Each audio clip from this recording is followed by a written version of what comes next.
Fun. It's George, and I'm back again, and I'm here to explain how the 1833 meteor shower happened.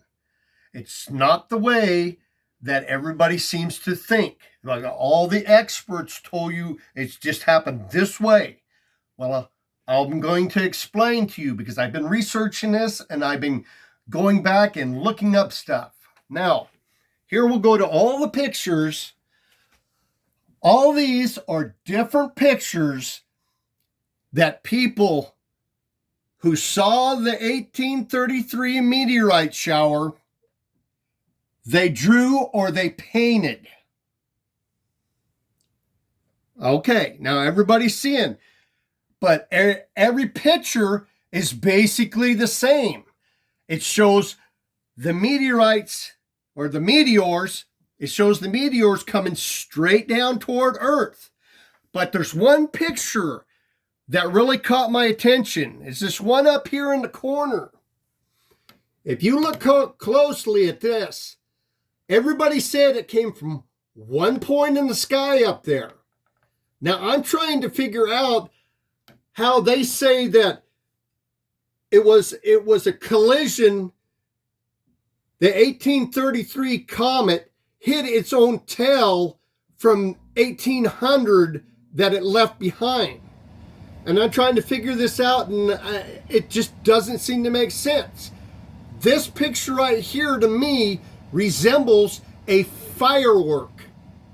When it goes up in the sky and it explodes, there's one center point and everything branches out. Okay, with that being said, I'm going to go through and explain what I think happened. Okay, we're going to go down to the picture.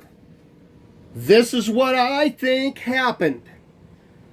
We had the comet, which was the Temple Tunnel comet, come in. Okay?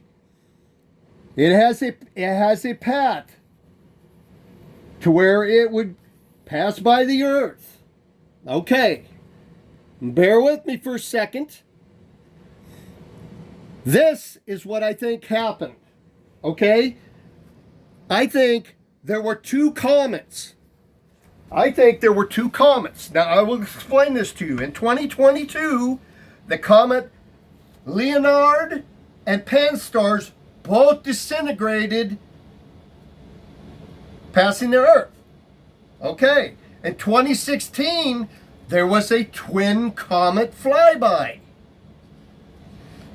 252P linear and P 2016 BA14.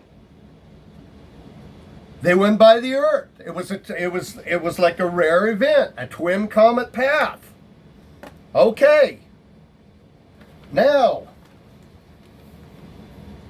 the exoplanet hunting satellite TESS caught sight of a comet outburst.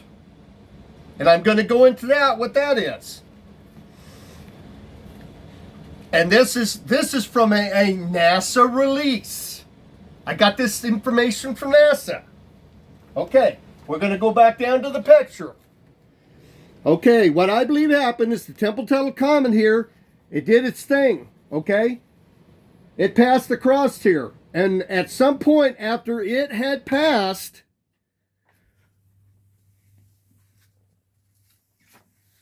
there was another comet that had came by. And I'm not so sure what there might have been 3 comets out there in the sky. Because there was a Mexican astronomer who said there was a comet that had disintegrated before the Temple Tunnel had passed. But people don't want to believe what other people say. If it's the case and there was 2 or 3 comets, you get the one pass, the Temple Tunnel, your meteor shower starts. Okay, this comet comes along and it fragments above the other meteorite's path. And if there was a third one that had already disintegrated, there's a huge debris pile there. Now, if this comet came along, which I suspected, and had a comet outburst, it is a brilliant explosion. It's like a firework. It would have lit up the whole sky. Everybody would have been able to see it. Which brings me to another point. They said in the 1833 meteor shower, 100,000 meteorites per hour. Some say 50,000, 200,000. And then at one point they said 240,000. If a comet outburst happened, which is a big explosion like a firework on top of the meteorite shower that was already in progress, you would have had all sorts of debris coming toward Earth.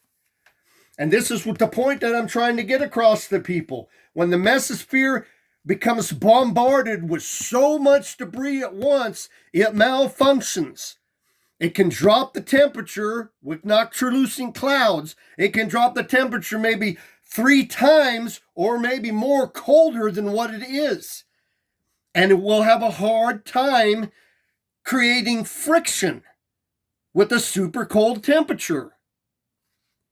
Now, you as a human being know how hard it is to stay warm. And the colder it gets, the harder it is to stay warm.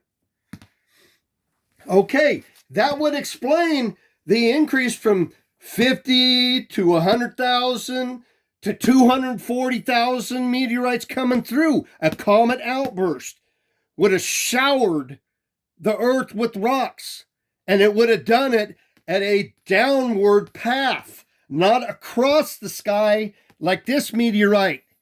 Okay, this comet right here, this path right here, that would have been normal. It would have been sucked into the Earth's gravitational pull at normal speeds. If it blew up above it, you're talking about stuff that's being shot directly at the Earth. It's the point that I'm trying to get across. And I believe this more than I do debris sitting around for 33 years and a comet running into it. And I only figured this out by looking stuff up.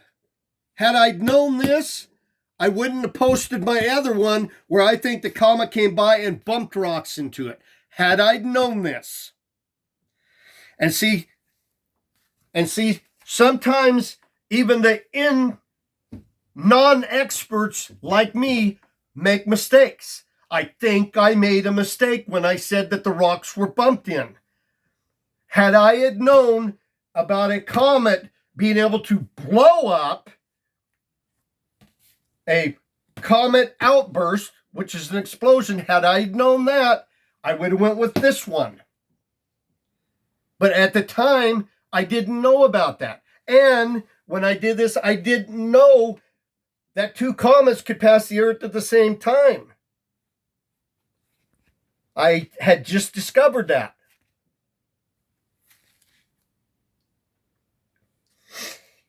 You know, and this seems to make more sense going by what people saw. I believe the people in 1833, what they saw. And that's all I have to say in this video.